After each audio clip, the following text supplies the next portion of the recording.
yo mismo le refuto. Por ejemplo, yo digo, Juan dijo que la camiseta del Club Olimpia es rojo y azul. Y seguidamente digo, pero Juan es un estúpido porque esa es la remera de Cerro. La remera Olimpia es blanca con negra. El problema es que Juan nunca dijo eso. Sí.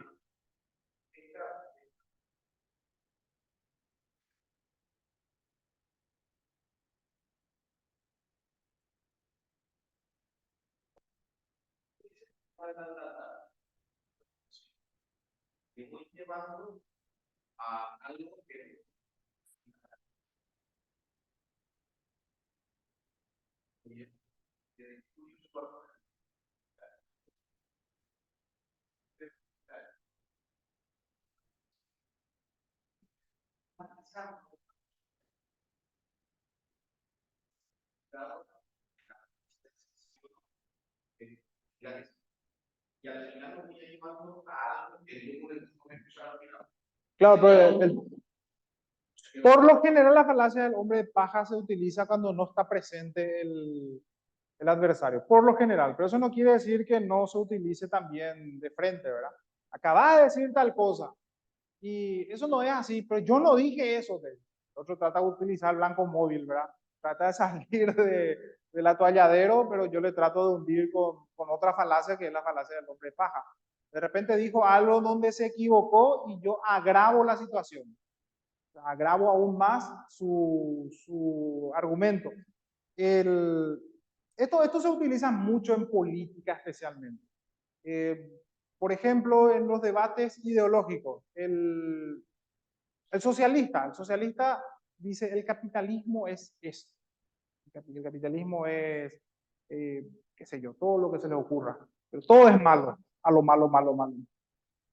Pero vos le preguntás a alguien que cree en las ideas del capitalismo y te dice, jamás, esto no es así. Y lo peor de todo es que la gente termina creyendo eso, cree eso. Lo mismo también el que no cree en el comunismo, que le pinta que los marxistas comían niños, por ejemplo.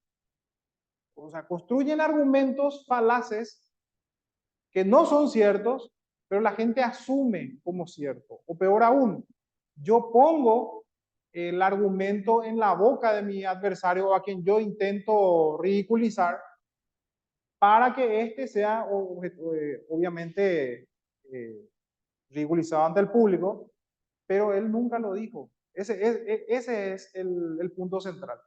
Es construir un muñeco de paja falso para poder destruirlo. El, en los ejemplos, en los debates, fíjense nomás cómo la gente por lo general eh, hace un relato de su adversario, o sea, hace un muñeco, un espantapájaro de su adversario y comienza a atacarle, comienza a atacarle. Comienza especialmente con, con argumentos que sí son reales y haciendo creer que dijo un argumento falso. ¿Se entiende lo que es el argumento de paja? De paja? Pregunten si es que no se está comprendiendo. Después está la falacia Magister Dixit. Aquí solamente vamos a hacer falacias en forma enunciativa, no en forma taxativa, porque son demasiadas. Hay demasiadas falacias que les voy a pasar después de la lista y es bueno que ustedes entiendan, conozcan varias falacias para que cuando ustedes vean un argumento, por ejemplo, directamente se den cuenta que está utilizando o qué tipo de falacia está utilizando. Es muy útil. Esto es muy útil a la hora de contraargumentar, a la hora de detectar personas que están recurriendo a estos recursos, ¿verdad? ¿Qué es la falacia Magister Dixit? Dixit. El maestro lo dijo, la falacia autoridad. Aquí en Paraguay le decimos paí más i. O sea, el cura que tiene mucha autoridad, ya lo dijo el cura, sí, sería la traducción. Y el cura que de acá tiene mucha autoridad, ¿verdad? Entonces se termina creyendo. Esto, yo recuerdo que cuando asume Fernando Lugo, le trae a un premio Nobel de Economía de nombre Joseph Stiglitz. Joseph Stiglitz viene con un argumento de que en Paraguay no se cobra impuestos, que hay que alzar, que hay que cobrar más impuestos, porque el objetivo de ese gobierno era justamente alzar los impuestos. Entonces, le utiliza a un premio Nobel la figura, el nombre del premio Nobel, y nadie repara ni analiza si lo que está diciendo es real o si es por lo menos valedero. Esto en Facebook a patadas yo suelo ver, como lo dijo Albert Einstein, tal cosa, tal cosa. O peor aún, a Albert Einstein le utilizan literalmente para toda la ciencia. Albert Einstein seguramente era muy capo, pero en física. Pero Albert Einstein lo usan en medicina, en economía, en todo lo utilizan. Por el nombre, ¿verdad? Eh, o por la imagen, ¿verdad? Y otra cosa también que suelo ver es que la ciencia es la que más se utiliza como Magister Dix, como falacia de autoridad. La ciencia ya la tiene confirmada y fulano sigue insistiendo sobre eso. Utilizar un buen nombre para convencer o para persuadir es algo muy típico.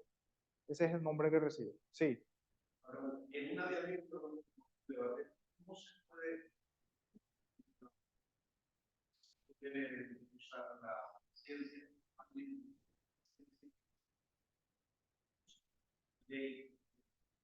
para aumentar, incluso ni siquiera reales, o sea, se inventan estudios en vista de uso de reputación o tal, en los cuales, por ejemplo, en un área de ciencia social, intentan basarse sobre estudios que hace cada o cual revista, ni siquiera bueno, le pongo un ejemplo, y es que esta semana ocurrió. Ya hemos estado peleando por redes sociales con una supuesta ONG marcado carácter de ultraizquierda, está ahora haciendo una campaña entre los hoteleros porque se aprobó el trigo HB4 y dicen que es como transgénico el tóxico. Entonces empiezan a mezclar conceptos, como por ejemplo puede ser el herbicida y el herbicida y no el trigo, lo transgénico, que suena muy mal porque se ha venido de y hablan de ciertos estudios, como para darle esa argumentación a su ¿cómo se puede contrarrestar porque a la población no maneja, a la gente, pues un estudio científico como que lee? Sí. ¿Cómo se puede contrarrestar? Bueno, contrarrestar es precisamente utilizando la misma estrategia, la retórica. Pero analicemos un poco qué es eso. O sea, se llama falacia ad lógica. Por lo general, la gente cree que porque algo es científicamente correcto, es aplicable en todo. Por ejemplo, yo digo, a ver, el fumar hace daño. Eso, desde el punto de vista científico, es correcto, hace daño. Ahora, lo que tenemos que analizar de que si ese argumento es suficiente para que yo le prohíba fumar a la ciudadanía. O el punto es de que no porque sea científico, no porque sea lógico, eso tenga que ser impuesto a otros. Esto es toda una estructura gigantesca. En Paraguay existe lo que se llama CONACYT. CONACYT nace con el consenso del comienzo de siglo, cuando nace el positivismo. El positivismo es una corriente ideológica que utiliza a la ciencia para validar sus conclusiones. Por ejemplo, Augusto Conte, una serie de políticos o ingenieros sociales que dicen que a través de la ciencia la humanidad va a encontrar un mejor porvenir, por decirlo así. Cecilio Ibañez era un positivista, exacto, y muchísimos otros. El positivismo es la utilización de la ciencia para la ingeniería social o para la aplicación de políticas. Literalmente se utilizó en México y esto tuvo ya era escandaloso, o sea, todo lo que era científico ya supuestamente era válido. Entonces aparece un señor que se llama Alan Sokal, que era un científico que justamente intenta ridiculizarle, también preocupado por la misma preocupación que tenés, cómo poder frenarle a esto. Esto que utilizan a la ciencia para validar todo. Es científico y bueno, es una falacia de autoridad. Lo científico, lo real, no siempre es, digamos, es suficiente para que algo sea impuesto. Entonces, ¿qué hace Alan Sokal? Hace un artículo, escribe un artículo, porque tenía un nombre, o sea, una persona muy renombrada, escribe un artículo y dice que la gravedad, la fuerza gravitacional, por supuesto utiliza palabras rebuscadas, palabras elegantes. Entonces, utiliza lo que en retórica se llama el ornatus, ¿verdad? Para ornamentar su argumento. Entonces, parece que es científico todo lo que dice y su conclusión es de que la fuerza gravitacional de la Tierra es una construcción social. O sea, suena bien, suena súper bien, pero alguien que entiende un poquito de las leyes de la física se da cuenta que está diciendo una reverenda estupidez, ¿verdad? Lo que está diciendo es que si te tiras de un edificio no te vas a caer porque, salvo que vos lo creas. Si vos crees, te vas a reventar, pero si vos decís que vas a levitar, vas a levitar. Porque la gente nomás hace creer que la fuerza de la gravedad existe. ¿Por qué hace esto? Se hace principalmente para burlarse por los que decían que los roles sexuales son una construcción social. O sea, yo soy hombre porque la sociedad dice que yo soy hombre. Entonces, los extremos biológicos, que son principios axiomáticos, que ya vamos a entrar también en lo que es el lenguaje científico para poder diferenciar del lenguaje psicológico. Los principios axiomáticos son verdades por sí mismas. Entonces, como era Alan Sokal y esta revista apoyaba la idea, la teoría de la construcción social, ¿qué hace? Publica su artículo. Y Alan Sokal publica otro artículo en otro medio que se jactaba de ser un poco más serio y dice, atiendan lo que van a hacer estos pelotudos, van a publicar un artículo mío que es un fantoche que yo lo hice a propósito y al mismo tiempo salen publicados los dos artículos. Este fenómeno, o sea, este hecho se conoce como el escándalo Sokal. Ustedes pueden googlear y se van a divertir con eso, ¿verdad? ¿Qué es lo que pasó? El Estado se adueña de la ciencia, imagínense, el Estado o la política se adueña de la ciencia por esta razón, por la falacia de autoridad o magister dixit, porque sabe la fuerza que tiene la falacia de la autoridad. O sea, que lo diga la ciencia, por ejemplo, cosa brutal. No lo está diciendo un periodista, no lo está diciendo un opinólogo, lo está diciendo un científico. Entonces, es un negocio gigantesco. CONACYT, bueno, acá relativamente todavía no es tan escandaloso como fue en Estados Unidos y como sigue siendo de hecho, o como es en Argentina. En Argentina sí ya está un poco más jodido y el Estado financia supuestos trabajos científicos que son terribles, o sea, cosas que ni se van a imaginar. Si existen los superhéroes, no, o sea, cosas así súper extremas que a veces hasta uno tiene vergüenza para decir de qué se trata. Aquí, por ejemplo, hay una ONG que se llama Somos Gay, que recibió fondos para hacer una conclusión de que no sé, que si los homosexuales piden dinero en los semáforos, no sé, tontería como esa. Entonces, ¿qué pasa? Al tener una estructura científica, al tener un diseño, al tener un formato científico, el formato APA, por ejemplo. Entonces, oh, wow, ya es. Bueno, esa es la falacia de la autoridad. Y la falacia lógica que es recurrir a la lógica para validar cualquier extremo. O sea, por ejemplo, a ver, esto se encuadra dentro de lo que decía Oscar Wilde. ¿Se acuerdan lo que le había dicho? Se puede perdonar la fuerza bruta, pero ¿cómo perdonar la razón bruta?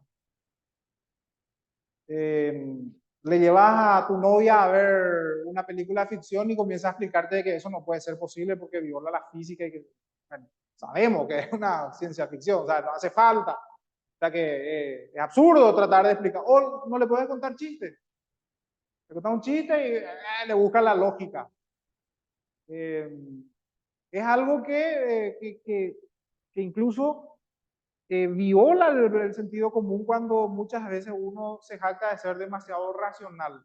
Por ejemplo, hay algo que no recuerdo exactamente ni la frase ni quién lo dijo, pero la idea central recuerdo, que decían que los racionalistas, ¿qué es lo que buscan? Es eliminar literalmente el misticismo para que la humanidad tome decisiones racionales sobre todo. El racionalismo es una corriente ideológica también, que es muy ingenuo creer eso porque el ser humano no es racional.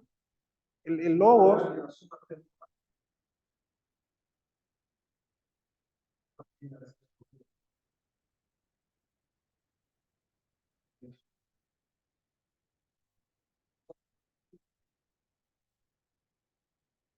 Uh-huh. Claro, porque muchas veces uno dice, bueno, yo estoy por encima de los demás porque ya sé mucho. A esto justamente los griegos le decían el mal de ibris. Sí, el mal de ibris, ¿verdad? Que crees que está más cerca de los dioses que los mortales. Entonces, todo lo demás son todos unos estúpidos y vos sos muy racional. O sea, el racionalismo, de hecho, que los racionalistas ortodoxos luchan, son militantes para, por ejemplo, eliminar la religión, eliminar, o sea, se entiende que uno está en contra de la religión, se puede entender, o se entiende que es ateo, se entiende, pero llevarlo eso a un macro de ingeniería social, como fue en la Revolución Francesa, buscar eliminar el misticismo es una inocentada finalmente. Sí.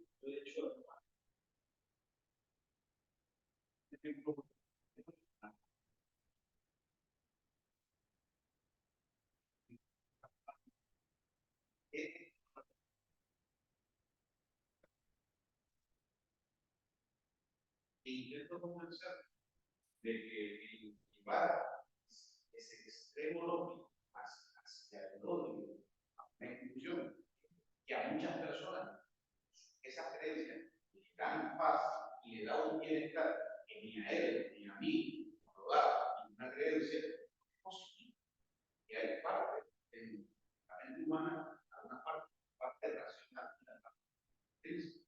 Entonces, esa creencia es que anhelada.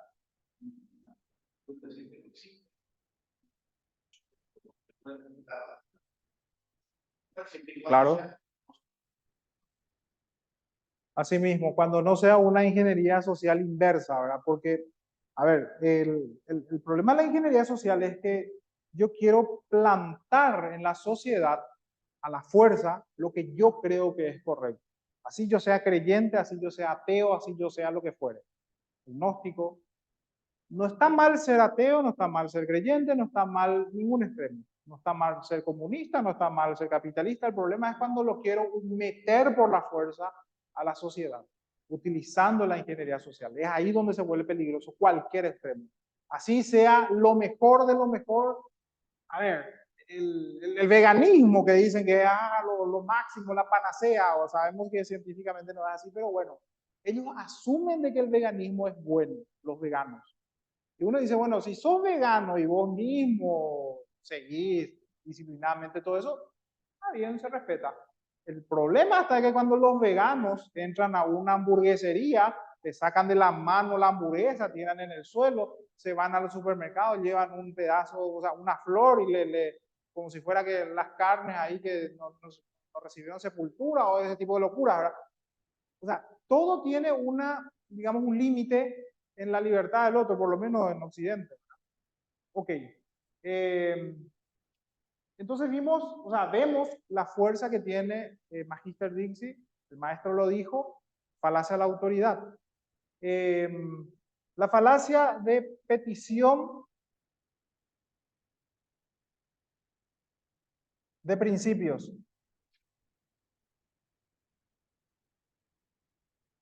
Muy engañoso, muy engañoso. A ver, la educación pública está fuera de toda discusión.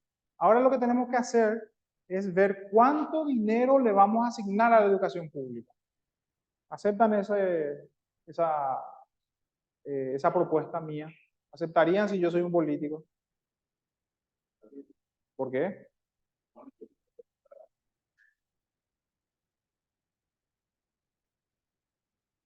Pero eso está fuera de toda discusión. ¿Cuánto vamos a ponerle? Más tenemos que hablar. Exacto. Esa es la falacia de petición del principio. Cuando yo digo que algo está fuera de discusión y eso ya no se discute, ahora pasemos a ver cuánto dinero le vamos a asignar nomás al erario público. Yo puedo decir, pero espera un rato, yo no estoy de acuerdo con la educación pública. No, entonces vos estás fuera del, o sea, vos sos un irracional, vos sos, o sea, cuando salís de la opinión generalizada, entonces sos atacado como un virus. Los anticuerpos le atacan, ¿verdad? Entonces, cuando nosotros utilizamos esto, por lo general la gente tiene miedo a decirte, no estoy de acuerdo con lo que acabas de decir. Entonces la gente asume y por la cobardía que tiene la mayoría, que es una cobardía hasta natural, entonces terminamos aprobando el proyecto de asignarle dinero.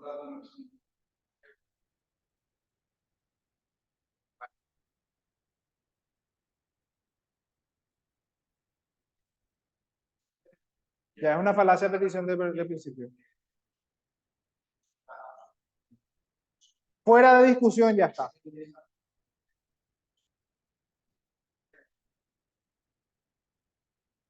Claro. Claro, a fuerza de repetición se va instalando de que eso está fuera de discusión y sencillamente tenemos que discutir otras cuestiones, pero claro, tenés que aceptar. La idea es que vos aceptes que finalmente, o sea, estoy usando ejemplos muy extremos, pero esto es muy útil a la hora de persuadir o de convencer a una persona. Cuando yo de repente quiero salir de vacaciones, yo le digo a mi jefe, bueno, el mes de mayo, este mes de agosto, yo salgo de vacaciones como hemos hablado. Ahora, el tema es discutir qué día voy a salir. ¿Qué día de agosto es lo que voy a poder salir? Pero para un ratito, ¿cuándo hablamos nosotros que en agosto vas a salir de vacaciones? Yo ya estoy haciendo de que asuma de que en agosto, porque a mí me conviene salir en agosto. Entonces, yo ya planteo lo de agosto y seguidamente ya planteo el día. Y este tipo de ejemplos hay varios, o sea, lo podemos usar en diferentes debates, argumentos, porque yo busco persuadir de cierta forma, conseguir. El objetivo es conseguir con un truco mi objetivo. Mi objetivo finalmente era ese. Eh, o como el caso, bueno, este ya es un caso parecido, pero una persona que se va pide prestado. Es muy forzado nomás el ejemplo, pero también es válido. En un libro de las 48 leyes del poder justamente está una persona que se va y pide prestado a un mafioso $100,000. Y pasa el tiempo, va y le devuelve los $100,000. Y le dice que no pudo lograr su objetivo. Él creyó que iba a poder invertir bien, pero invirtió y tuvo que vender su casa para poder conseguir otra vez porque no quería fallar con él y qué sé yo. Le devuelve los $100,000. Y entonces el otro se compadece ¿se acuerdan del tema de generar empatía? Se compadece y le da $5,000 como un premio. Y el objetivo final era conseguir esos $5.000 nomás. Es un ejemplo que sale en este libro, ¿verdad? O sea, es muy difícil que ocurra en la realidad, pero los ejemplos sirven solamente para graficar. O sea, a lo que voy es que mi objetivo era otro. O sea, mi objetivo en realidad está oculto encima de lo que yo estoy demostrando que los demás crean. La falacia de petición de principio es así, ¿verdad? Yo asumo de que esta persona va a caer en esa trampa, que finalmente termina siendo eso, ¿verdad? Después, ¿hay preguntas hasta ahí?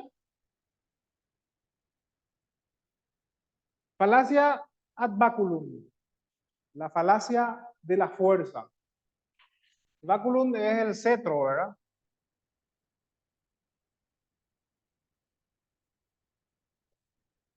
¿Qué es la falacia ad baculum? Es recurrir a la fuerza. Hay bueno, no sé si realmente ocurrió o es un chiste, pero en un faro en España justamente ocurre, en donde la Armada norteamericana, una flota norteamericana estaba en cierto punto del mar, del océano Atlántico, eh, ve una luz a lo lejos y le dice, eh, esta es la Armada, desvíese tanto nudos o desvíese hacia la izquierda, desvíese, le dice el otro, no, no, desvíense ustedes, o de lo contrario vamos a colisionar. Y bueno, desvíen. Esta es la Armada norteamericana con no sé cuántos destructores y que no sé qué cuánto, le dice todo el argumento ad hominem, ¿verdad? Que yo soy el que tengo la fuerza para persuadirte. Y le responde del otro lado, ustedes pueden ser toda la armada invencible que quieran, pero esto es un faro.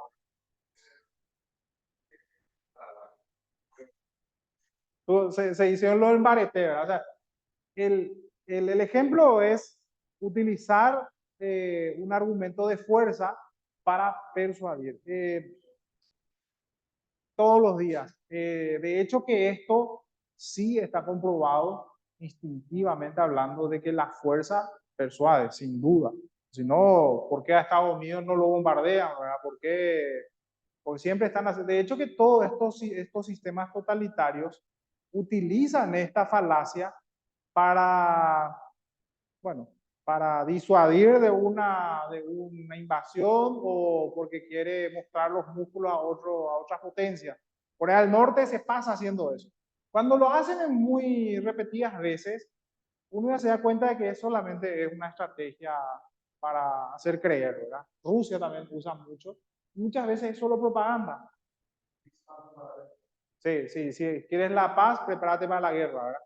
Eh, el, pero más que eso es tipo querer jugar en las grandes ligas, ¿verdad? Esta es mi fuerza. Y bueno, lo mismo ocurre con nuestro día a día. Cualquiera que quiere ordenarte algo, te recuerda quién es. Te recuerda que él tiene el poder, te recuerda que te quiere, que te puede echar del trabajo. ¿Perdón? Sí, justamente decía Margaret Thatcher eso, criticando eso, ¿verdad? Lo de ser buen líder es como ser una señora. No, lo de tener poder, decía, es como ser una señora. Si tenés que recordarle a la gente, malo. Imagínate una señora se pasa diciendo, mira que yo soy una señora, mira, es porque efectivamente tiene un complejo, ¿verdad? Tiene un complejo de que no es una señora, ¿verdad? O como la mujer del César, que hay que serlo y no solamente parecerlo, ¿verdad? Entonces, por ahí va la mano, ¿verdad? Entonces, la crítica es, mira que yo soy poderoso, mira que yo tengo un poder, pero eso que está haciendo, por más que tenga críticas, lo que está haciendo es, está recurriendo a la falacia ad vacuum. Esa es la falacia ad vacuum, recurrir a la fuerza, al poder, para lograr convencer a alguien de que haga algo. Es o lo haces o vas a sufrir las consecuencias. Un efecto psicológico, ¿verdad? Falacia ad misericordiam. ¿Saben lo que es la falacia? Ya se imaginan, ¿verdad? Este yo voy a borrar nomás. No se preocupen que les voy a pasar todo después también.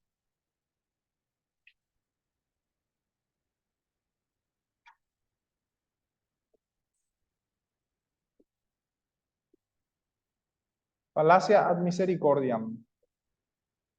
Teletón utiliza mucho esto. Recurrir, ¿eh? Dar pena, despertar el lado del patos.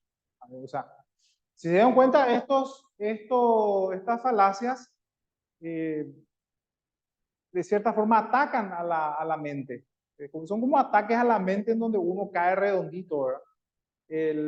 La falacia ad misericordiam es recurrir a dar pena. Mira que yo soy pobre, mira que yo soy, eh, no sé, perdí tal cosa, sea, la victimización, la famosa victimización. Sí. ¿Se acuerdan del poema de Víctor Hugo? De el hombre es fuerte por la razón, la mujer es invencible por las lágrimas. Víctor Hugo lo dijo, no, no yo. Oye, Huásuca. Se hace, quiere despertar lástima.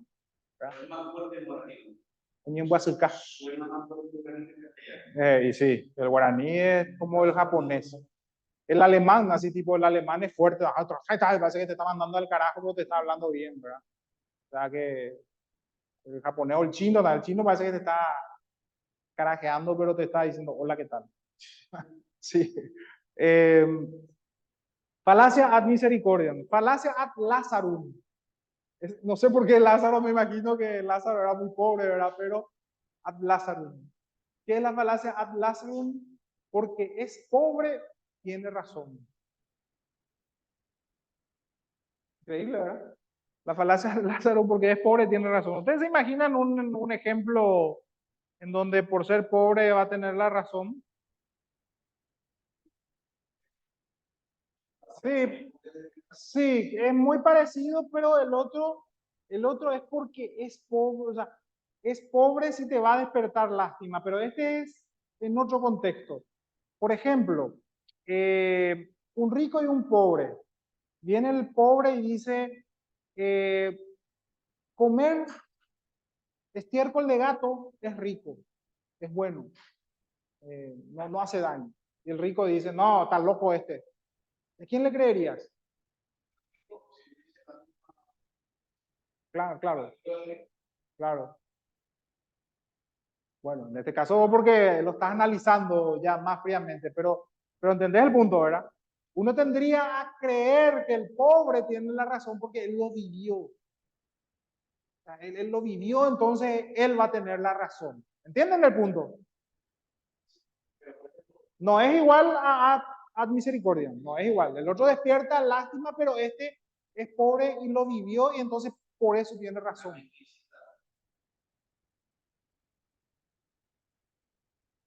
Sí.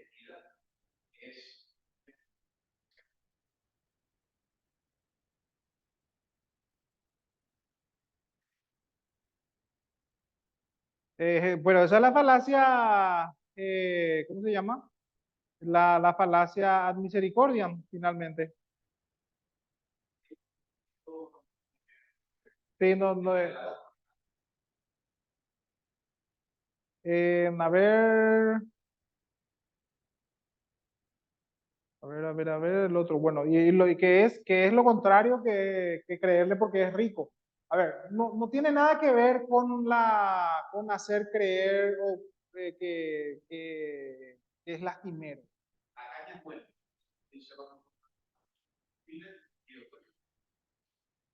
Tiene razón. Es pobre y la pobreza le hizo conocer esa experiencia, entonces le voy a creer al pobre. Sí, que la caña es buena, ponerle que sea un ejemplo. Sí. Lo que quiero que entiendan es que son dos cosas diferentes. O sea, la falacia ad misericordia no es lo mismo que la falacia ad Lazarum. O sea, creerle a alguien porque es pobre nomás. O sea, la pobreza es lo que te da legitimación a lo que dice. Puede ser por la experiencia o por un contexto fuera del ad misericordia, ¿verdad? Dentro de la ad misericordia, sí, la pobreza per se se utiliza como el lastimero, ¿verdad? Y lo otro también, que es por ser rico, ¿verdad? Que por ser rico nada más va a tener la razón, ¿verdad? Eh, Podemos decirle, no sé, a Pluto, ¿verdad? Pluto, el dios de la riqueza, ¿verdad? Pero son sencillamente argumentos que tienen que ver con la falacia de la autoridad otra vez, ¿verdad?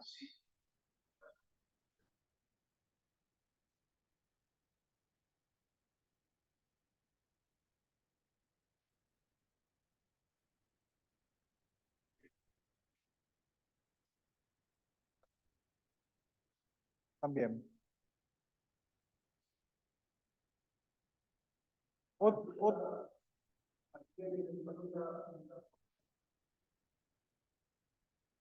sí, sí. Y lo hace en un contexto no como ad misericordiam, creo yo, en muchos aspectos. Lo hacen porque son los elegidos de Dios, más o menos esa onda. Sí, Pero más bien el modo ajá. también no lo hace.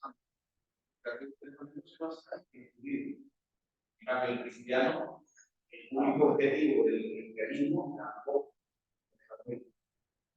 Ya cambia un poco pienso yo que de ahí el tema de la apología a la pobreza. Puede ser, o sea, pero se entiende la diferencia, eso nada más. El otro, este último para salir al receso, es la falacia del falso escocés.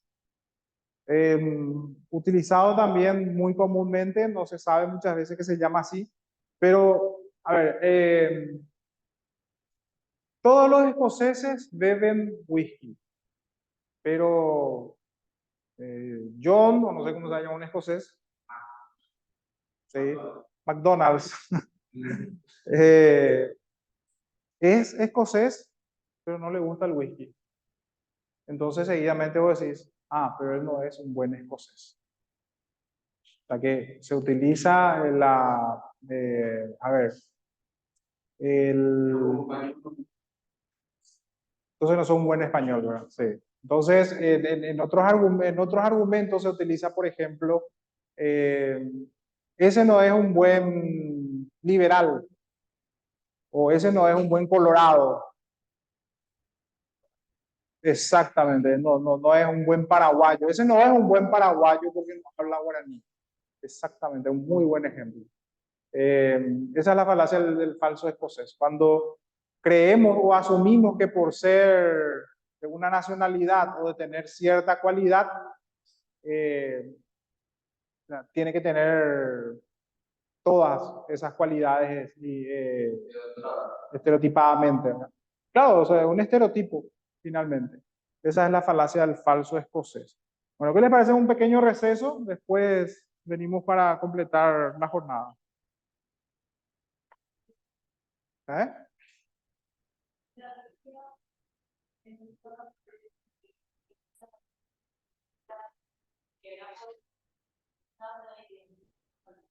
Ah, mira, sí, puede ser. Vamos a ver, agua y café. Distintas.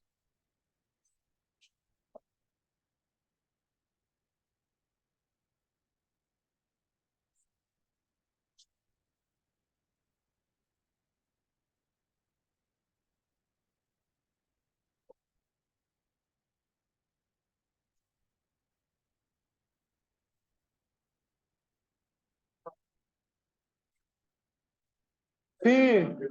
¿Dónde encontraste ese? ¿El lector? Ah, ya, ok. Sí, sí, claro. ¿Ya leíste, Valor? Qué bueno. Recordame tu nombre.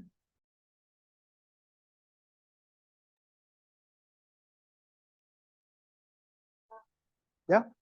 Ok, vamos a continuar con con la clase. Esto, lo que estábamos haciendo es un análisis de los argumentos finalmente, una retórica, que estamos analizando los argumentos psicológicos, nada más para recordar, el argumento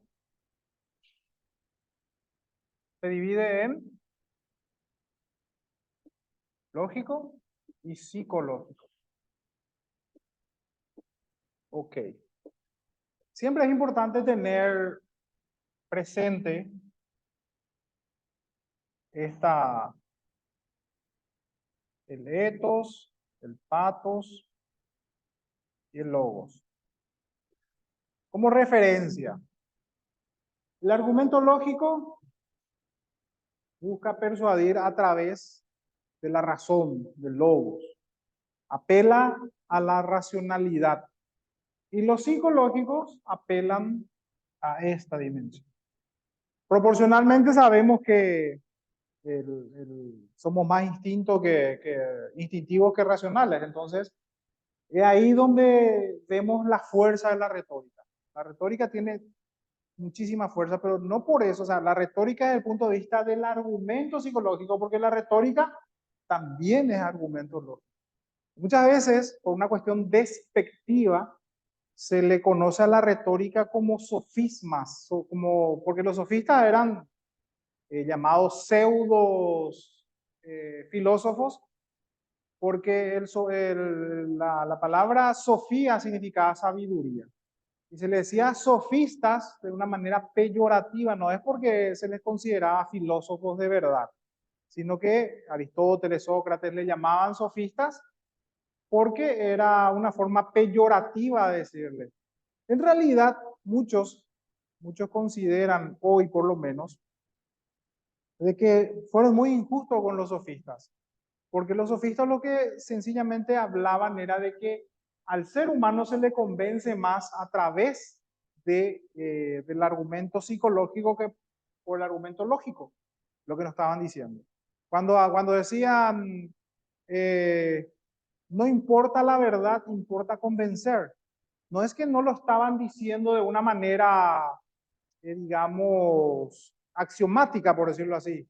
Lo estaban diciendo porque desde el punto de vista de la persuasión era mucho más eficaz. Sencillamente eso. No es que se desconocía de que uno era mejor que el otro en el sentido de lo abstracto, lo de esencial, sino que como instrumento. Entonces, peyorativamente se le llamó a las falacias sofismas, engaño. Y bueno, pero eso es a la par. Pero también tiene la retórica gran parte de la argumentación lógica. Y muchas veces la utilización de los argumentos lógicos dentro de un contexto de persuasión no necesariamente es válido desde el punto de vista de la razón misma. Hay veces que utilizando la razón viola preceptos racionales, la falacia ad logicam que habíamos visto. El argumento lógico tiene un lenguaje científico, que es lo que vamos a analizar ahora. El argumento científico, o el lenguaje científico, mejor dicho, es también muy importante en retórica, para saber cuándo se puede refutar, cuándo no se puede refutar. ¿Qué es refutar? Una palabra muy recurrida y muchas veces tampoco sabemos qué significa refutar. Entonces, vamos a hacer un esquema, por lo menos del método de Popper, que es uno de los más populares. Popper fue un epistemólogo, Karl Popper, austríaco, que conocía o hablaba de lo que era el método. A ver, ¿qué quiere decir método para comenzar? Método viene del griego metod, que quiere decir camino. ¿Qué camino elijo para llegar a mi objetivo, a la verdad? O a mi objetivo propiamente, no necesariamente a la verdad. El metodológico, el método psicológico, el método de la fuerza. ¿A dónde quiero ir? ¿A qué camino voy a elegir? Vamos a utilizar el argumento, el método popperiano. Karl Popper, dice que un problema científico, o sea, el falsacionismo también se conoce esto, parte necesariamente de un problema. O sea, yo tengo que plantearme un problema y resolver ese problema. Porque, a ver, vamos a incluso antes de lo que es la argumentación hipotética de Popper. Vamos a ver. Todo parte con una idea. ¿Qué es la idea? Una idea es una representación mental sobre algo que tenemos noción, ya sea en forma abstracta o en forma, digamos, tangible. Y la idea se divide justamente en doxa y epísteme. Doxa viene de opinión, que es lo intangible, una idea intangible. A ver, una idea de Dios. Cuando uno dice Dios, de repente le viene un viejito de barba larga, ¿verdad? En realidad ese es Zeus, ¿verdad? Pero es lo que nos viene a la mente. Pero en realidad ahí tenemos, cuando son cosas incorpóreas, increíble como la retórica también viene al auxilio de las cosas intangibles cuando queremos darle tangibilidad. Por ejemplo, cuando le digo paz, ¿qué te viene a la mente cuando te digo paz, por ejemplo? Si tendrías que asociar con una figura, pero si tendrías que asociar con una figura, cuando te digo paz, un símbolo, una paloma, ¿verdad? Bueno, y eso significa, esa es la alegoría. Alegoría en retórica es recurrir a un símbolo para dotarle de corporeidad a algo que es incorpóreo. La paz no tiene cuerpo, o sea, no. Pero la alegoría utiliza una paloma. La justicia, por ejemplo, ¿cuál es la alegoría de la justicia? Astrea, ¿verdad? La balanza, entonces son recursos que uno utiliza, y antes los romanos utilizaban las facies, ¿verdad? Como sinónimo de justicia, o las fases. Bueno, ¿y epísteme qué es? Epísteme ya es lo conocido, tu mente ya asocia con algo que existe. Epísteme literalmente quiere decir conocimiento. Si yo les digo, a ver, que no se me ocurre un nombre raro, concupiscencia, concupiscencia.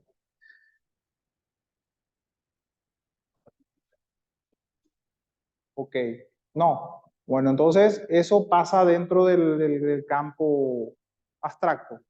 Ahora si yo le digo silla, ¿qué les viene a la mente? Una silla. Bueno, entonces ustedes ya conocen la silla. Entonces, o sea, asocian ya con algo que ya su mente en algún momento vio o analizó. De hecho, cuando le dicen cuál es la definición de ciencia, ustedes pueden ensayar todas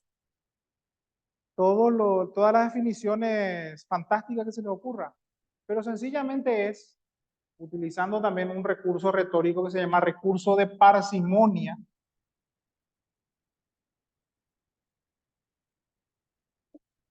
El principio de parsimonia quiere decir la respuesta más sencilla tiende a ser la correcta. Ese es el principio de parsimonia. Para los que quieren dar muchas vueltas sobre algo. ¿Qué dice el principio de parsimonia? De que la ciencia es la acumulación de todo lo que ha sido conocido por el hombre. Eso nomás es la ciencia. Ciencia es la acumulación del conocimiento humano. Y ahora vamos a entender por qué ciencia es la acumulación del conocimiento humano. Ciencia. No, en forma de principio de parsimonia, en forma sencilla, decirlo en forma sencilla. Yo te puedo decir que la ciencia es el conjunto de conocimientos humanos, de los dioses, de los mortales, una definición del carajo. Pero en forma sencilla, utilizando el principio de parsimonia, es la acumulación del conocimiento humano. Eso nomás. Y ahora vamos a entender por qué. Siguiendo a Popper, una idea para que sea una base científica no puede partir de una doxa, sino que tiene que partir de una epísteme, de un epísteme. ¿Qué quiere decir eso? Que yo no puedo, y esa es una falacia, se llama falacia ad ignoranciam, se llama, falacia ad ignoranciam. ¿Por qué? Yo les digo, existe el duende verde de 10 cabezas. Probame que no existe eso. Metodológicamente vos no lo vas a poder probar. El bombero, probame que no existe el bombero.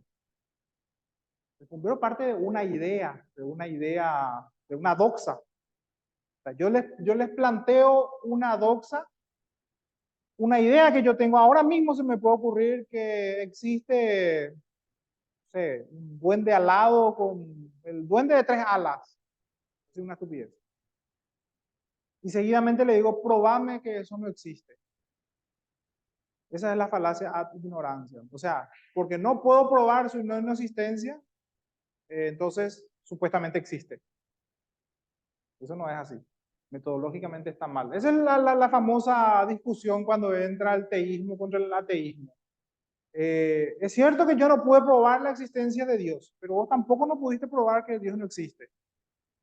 Sí, claro, metodológicamente eso no está bien, desde el punto de vista metodológico. O sea, puede ser la fe, podamos, incluso puede existir dentro de lo que es ¿cómo es que se llama eso? Eh, Cuando uno sabe que o percibe que es cierto, intuición, puede tener una intuición, pero no lo puede demostrar.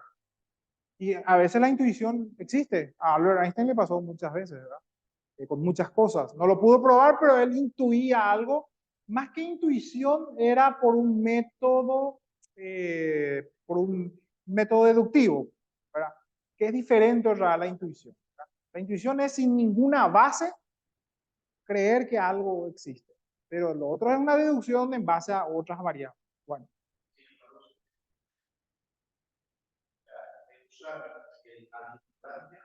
sí.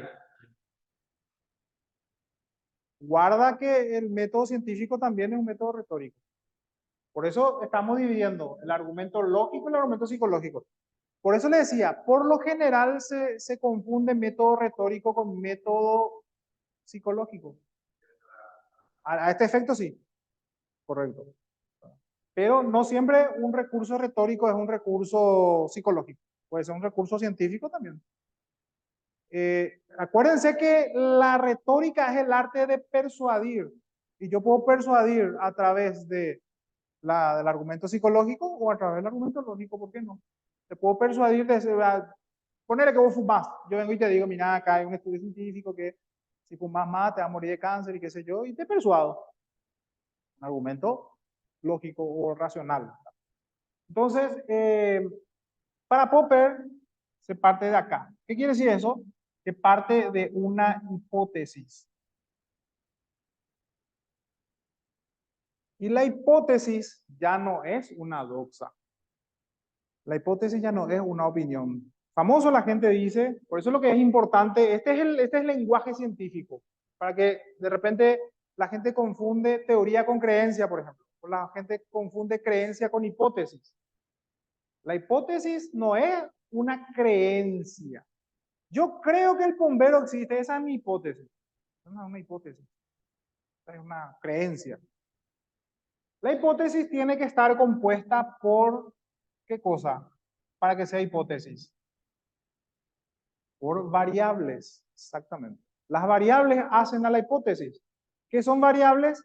Son pequeñas mediciones de lo que yo, o sea, serían las evidencias.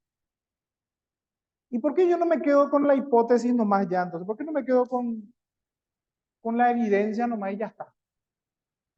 Sí, la hipótesis es sinónimo de evidencia prácticamente. O sea, para que yo tenga una hipótesis, tengo que tener una evidencia. En realidad, la ciencia fue así hasta que vino el método de Popper.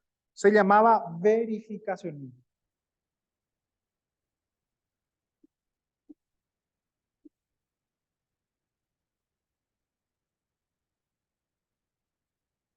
El verificacionismo se quedaba con la prueba y ya. Yo te traía la prueba de algo y se tenía como válido. Por ejemplo, los cuervos son negros. Y yo te traigo la evidencia acá en una pieza, todos los cuervos que te traigo son negros. Y acá está la evidencia, todos son negros. Entonces vos te quedabas con la evidencia. Esto, especialmente en la época en que el positivismo fue muy fuerte, trajo muchos estragos. Por ejemplo, se fortaleció la tesis de la inferioridad de la mujer. ¿Por qué? Porque había una pseudociencia que se llamaba frenología. ¿Qué estudiaba la frenología? Que supuestamente la inteligencia se medía por la dimensión del cráneo. Es decir, una persona tenía... gracias a eso se conoce la famosa frase, no tenés dos dedos de frente. ¿Habrán escuchado esa frase? ¿Saben de dónde viene eso? ¿Alguna vez pensaron eso? ¿No tenés dos dedos de frente?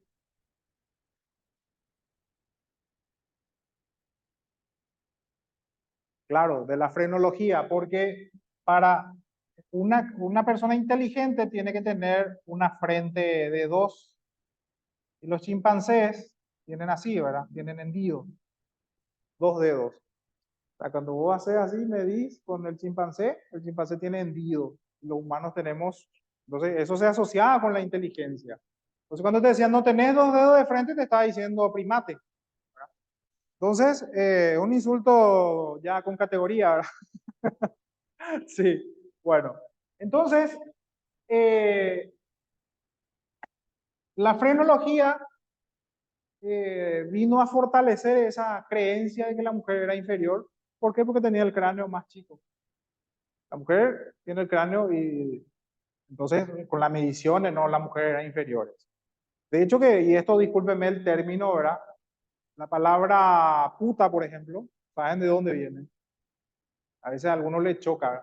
Puto significa en latín pensar, creo. No, no significa lo que nosotros creemos que significa. Por eso la retórica es hasta interesante. Una de las creencias más posicionadas es que las mujeres,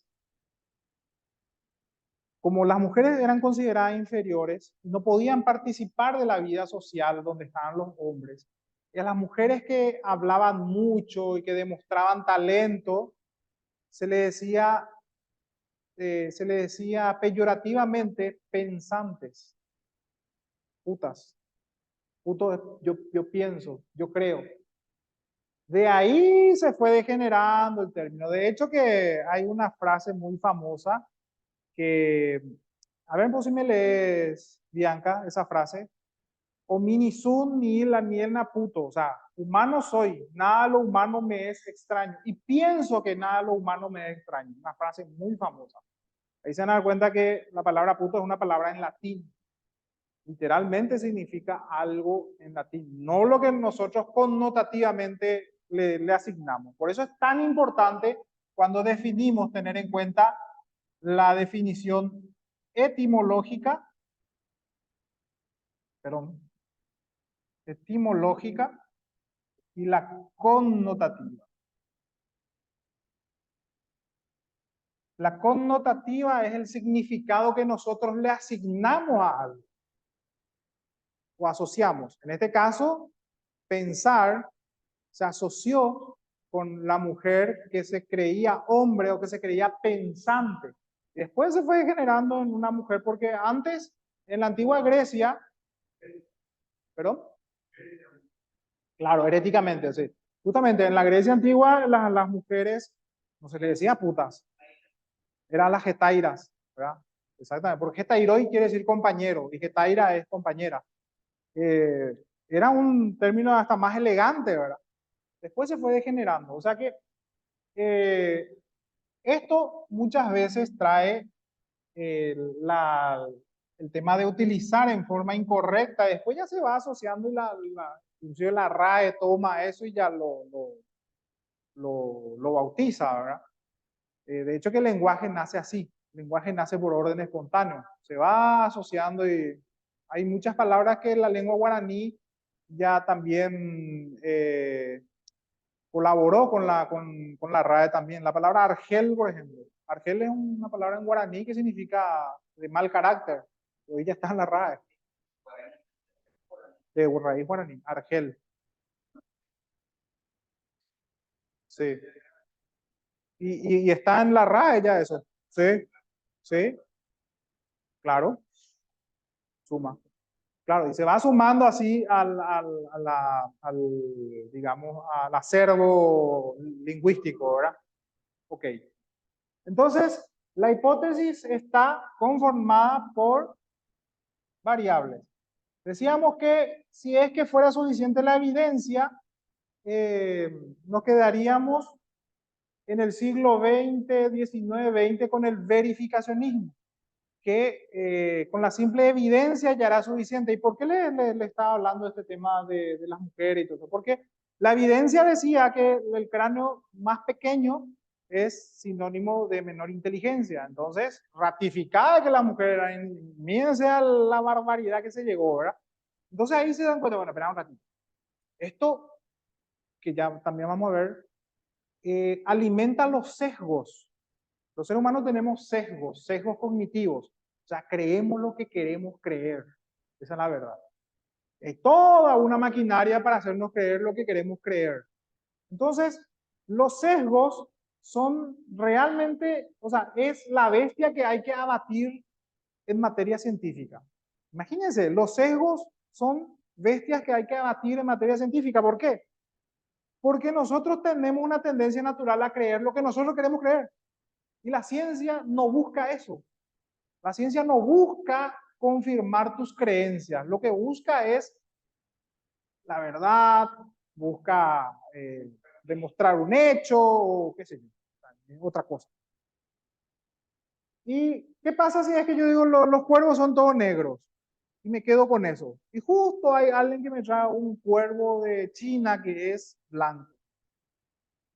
¿Verdad? Entonces Popper dice, la evidencia va a seguir siendo evidencia, o sea, va a seguir incólume hasta que alguien lo refute. ¿Cómo lo refuta? Con una contraevidencia.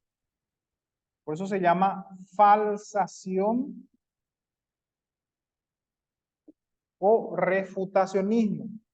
Y aquí viene algo que retóricamente, valga la palabra, ¿verdad? Se utiliza refutación en términos doxáticos. Una doxa no se puede refutar, porque la doxa es una opinión. Yo no puedo refutar una opinión. Yo creo que el duende verde tiene la barba blanca. Yo te digo, no, espera un rato. El duende verde tiene la barba roja. ¿Cómo yo voy a refutar algo que es una opinión? O sea, entonces nosotros decimos, yo te voy a refutar eso. Confundimos metodología. O sea, este es un lenguaje científico. No se puede refutar una opinión. Lo que se refuta es una hipótesis. O sea, yo ya tengo que tener algo, una base medida para poder falsar o refutar. ¿Se entiende?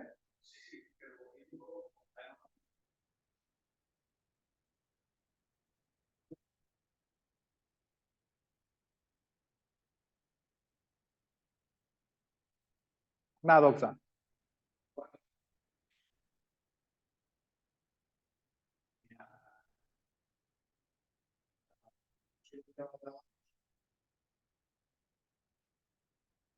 Claro. No se puede refutar. Es una creencia.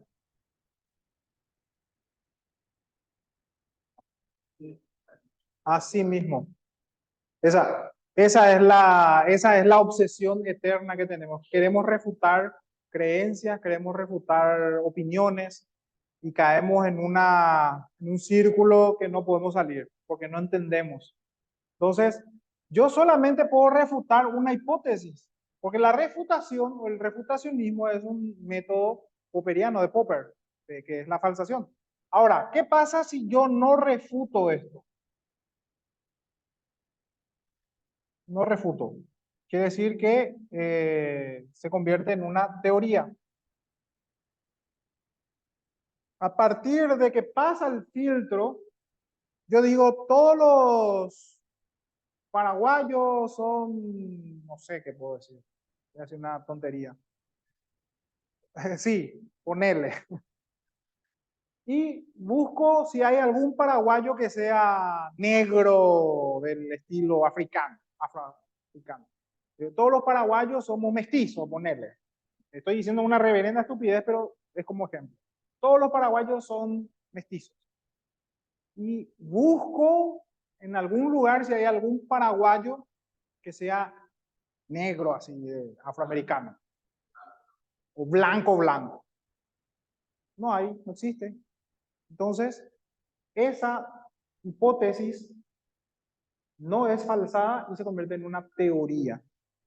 La teoría es una verdad científica. Y la verdad científica está sobre pilotes. Karl Popper decía ese término, pilotes. ¿Por qué? Porque no está segura. No es un dogma. No es algo irrefutable en el futuro otra vez. Porque hay otro que se llama, que es la guardiana de la ciencia, se llama epistemología. ¿Y cuál es la función de la epistemología entonces? Es así eternamente como un satélite alrededor de la hipótesis, buscar si tiene alguna falla. Eternamente. ¿Por qué?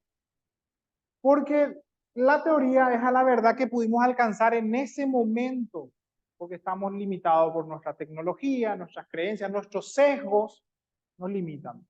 Entonces, si en esa oportunidad no se pudo refutar, porque no teníamos la tecnología seguramente para ver más allá de nuestras evidencias, entonces esto se convierte, la teoría sería una verdad provisoria.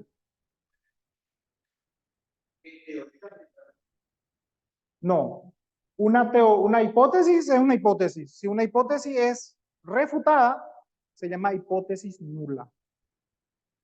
Sí.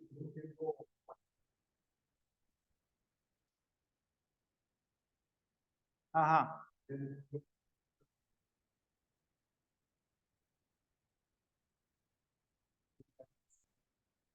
Y, exacto. Y eso fue una teoría en un momento.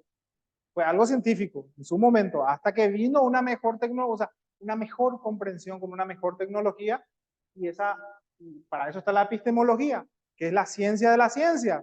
La epistemología constantemente está, ya sea a través de revisando las variables, de repente una variable cambia, puede cambiar totalmente la teoría, o sufre variaciones.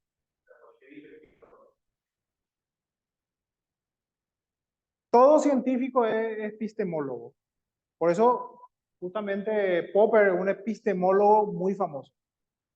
El epistemólogo se especializa en ser la guardiana de la ciencia, o sea, constantemente está revisando.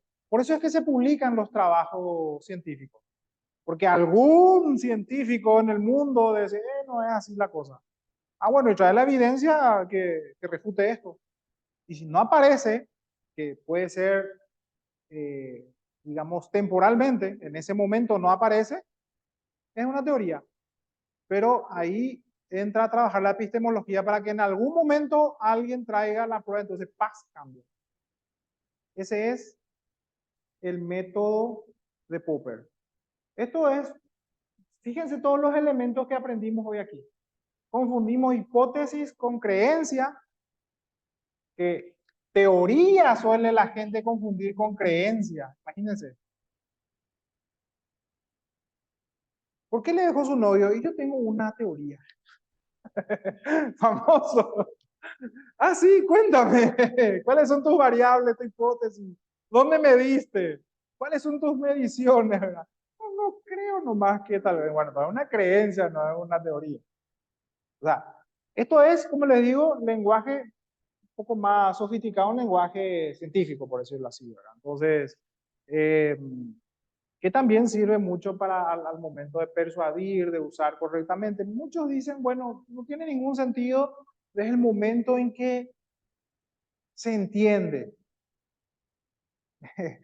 Y justamente ese se entiende es un ataque a la retórica misma, porque la retórica es un conjunto muy grande de comunicación, en donde tiene, por ejemplo, la parte del ornatus, que es la parte de embellecer las palabras, tiene técnicas como la hipotiposis que hablamos. O sea, son muchos los brazos que tiene la retórica y que con el correr de los tiempos fue siendo atacado. Por ejemplo, había un científico que se llamaba, el nombre no me acuerdo, pero Wittgenstein. El límite de tu mundo es el límite de tu lenguaje. Fíjense cómo eso encaja con el neologismo que existe ahora. ¿Por qué desde una corriente ideológica se está pervirtiendo el lenguaje? Famoso todes. Claro, porque lo que se busca es pervertir la mente misma. Porque el lenguaje lo que hace es justamente estructurar el pensamiento.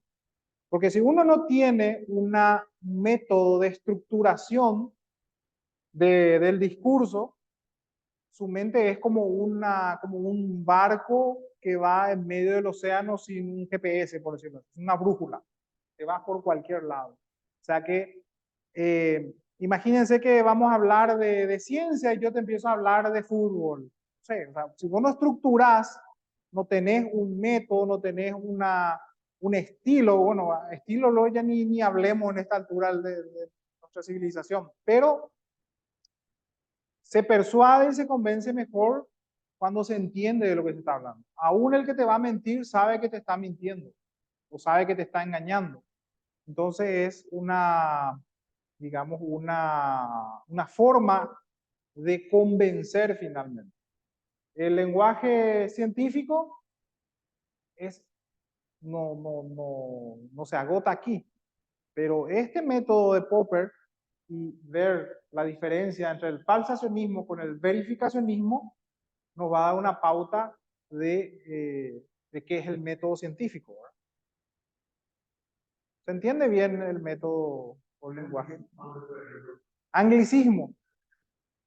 No, y anglicismo por lo general se utiliza cuando hay una invasión lingüística, ¿verdad? O sea que de repente, a ver, el living, sí, el jeans, el living, se usa mucho, ¿verdad? Y son invasiones culturales.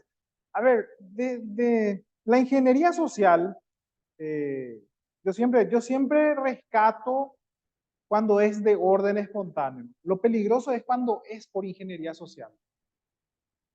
Porque espontáneamente ninguna lengua es igual a sus orígenes. Pero en orden espontáneo se fue cambiando, mutando. Y el latín ya no se utiliza, pero cuando vos empezás a analizar, casi todas las lenguas tienen su origen en latín, y el griego también, o sea, un tipo greco-romano, ¿verdad? Pero se fueron transformando. El castellano mismo, el castellano de la época, no sé, moza tan fermosa de la finojosa, ¿verdad? Un lenguaje, un castellano muy diferente, ¿verdad? Se fueron mutando. Y así también es imposible detener ese avance del anglicismo, porque ahora hay, o sea, siempre lo he hecho, pero el comercio, una serie de cosas que hacen que los pueblos, las civilizaciones se fusionen. Entonces ya va a llegar un momento en que vos no distinguís ya cuál es una lengua originaria. Pero el anglicismo es la utilización de las palabras en inglés dentro de tu cultura como si fuera tuya. Y pero hay otro que es mucho más jodido, que es la ingeniería social en lingüística, por ejemplo, el Esperanto. El Esperanto es un intento de ingeniería social de imponer una lengua universal, porque supuestamente los seres humanos no nos entendemos y va a ser mucho mejor que hablemos una sola lengua, buscar un punto intermedio. Los norteamericanos, así como le ven, así muy liberales supuestamente, intentaron también ingeniería social en su momento cuando nace la República. Como querían, era una época en donde había lo que se llamaba el filo griego. El filo griego era que todos estaban enamorados de Grecia. En el momento, claro, porque a Grecia se la asocia con la filosofía, la sabiduría, la élite, lo mejor de lo mejor, siempre se le asoció. Y ahora ya no se ya acá muy pocos son los filos griegos, ¿verdad? Pero en esa época sí había un fanatismo, justo coincidía con el nacimiento de la república en todo el mundo. Y los padres fundadores de Estados Unidos eran filos griegos. Tanto así que quisieron imponer la lengua elitista, la griega, como era en Roma. En Roma la gente cree que hablaban latín. Latín hablaba la gente del pueblo. La élite hablaba griego. Es algo muy parecido ahora con lo que ocurre el inglés y el castellano. O sea, una élite es la que habla el inglés. O sea, tuviste que acceder a buena educación, tuviste que... Nada. Pero se asocia, no es que sea así. Intentaron que el griego sea obligatorio. Imagínense, los padres fundadores de Estados Unidos. O sea, yo me sorprendí mucho cuando vi eso. Y, y cualquier intento, o sea, forzar eso a través de una ingeniería social siempre termina en desastre. Eh, no funciona porque el orden espontáneo, la conducta del ser humano es como el agua que uno quiere agarrar con la mano y se escurre por todas partes, por más que uno quiera encasillarlo, ¿verdad? Ok, entonces lo que ahora vimos es la división del argumento. El argumento lógico y el argumento psicológico. El argumento psicológico que ya vimos, sí.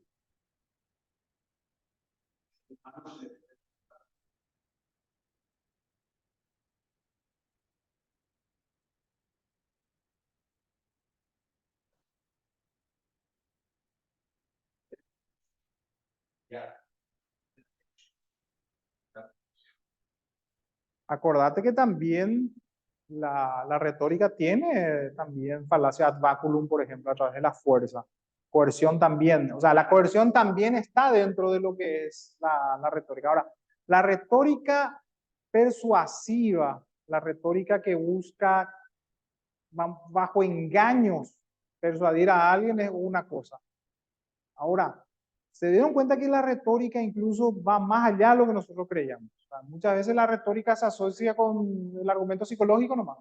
También hay argumento lógico y también hoy descubrimos que retóricamente se puede usar la fuerza también, pero en forma de persuasión. Ahora, cuando lo utilizas, cuando lo ejecutas, ahí ya no estamos hablando de retórica. Es otra cosa. O sea, uno puede persuadir con una amenaza de fuerza. Entonces vos decidís no hacerlo porque yo te amenazo. Ahora, la fuerza propiamente, ahí ya podemos, sí, la obligación.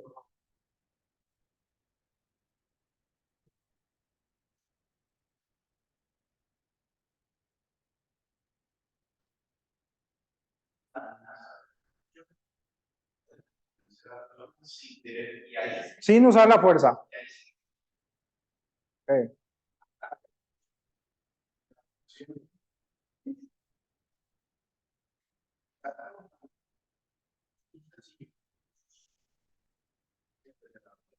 Sí. Y acá viene otra vez lo que habíamos analizado en la clase anterior, que lo que decía Sócrates, ¿verdad? Conócete a ti mismo.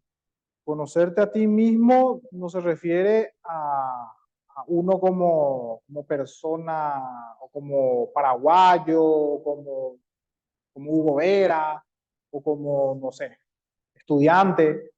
Se refería a conócete a ti mismo como ser humano. ¿Cuáles son tus limitaciones? ¿Cómo está distribuida tu mente?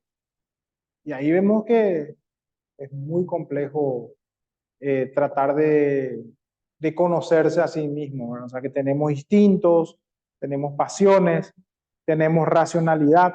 Nos damos cuenta que somos totalmente diferentes a otras especies en la Tierra.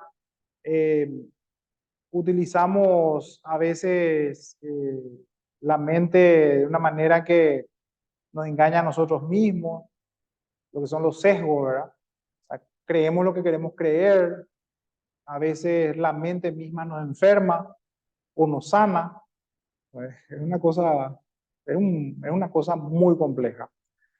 Bueno, entonces con esto hoy estamos terminando. Hoy estuvimos aprendiendo entonces argumentos lógicos y argumentos psicológicos, lo que es lo que son las falacias, principio de verosimilitud y el lenguaje científico. Lo que me olvidé es que después de la epistemología, cuando un principio se vuelve ley, se convierte en un axioma. Un axioma es algo evidente por sí misma, ¿verdad? Eh, una cosa es la verdad, otra cosa es la realidad, otra cosa son los axiomas.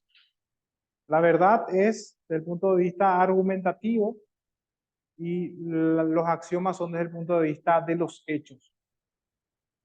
El principio de identidad de Ayn Rand,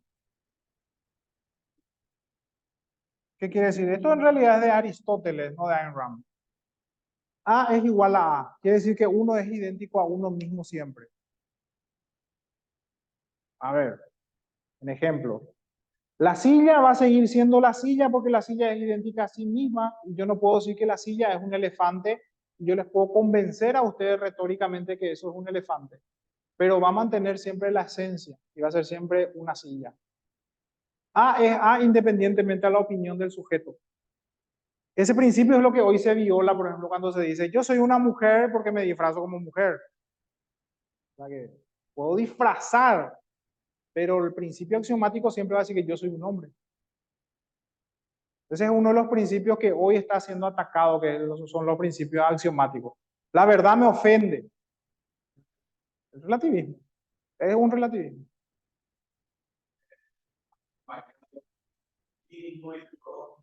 Todos los sesgos. Por eso cuando analicemos los sesgos que va a ser en la próxima clase, vamos a sorprendernos lo que es capaz de hacer ese sesgo. Es increíble. Yo no paro de sorprenderme a pesar de que hasta ahora sigo con esto, ¿verdad? Ok. Bueno, entonces, por hoy damos por concluida la clase. Nos vemos el próximo martes y voy a estar enviando los materiales al grupo. Si encuentran ustedes algo de lo que yo dije, tomaron nota y quieren compartir, perfecto. Yo siempre aprendo también con todos. O sea que eso va a ser así siempre. Y bueno, nos vemos el próximo martes. Ok.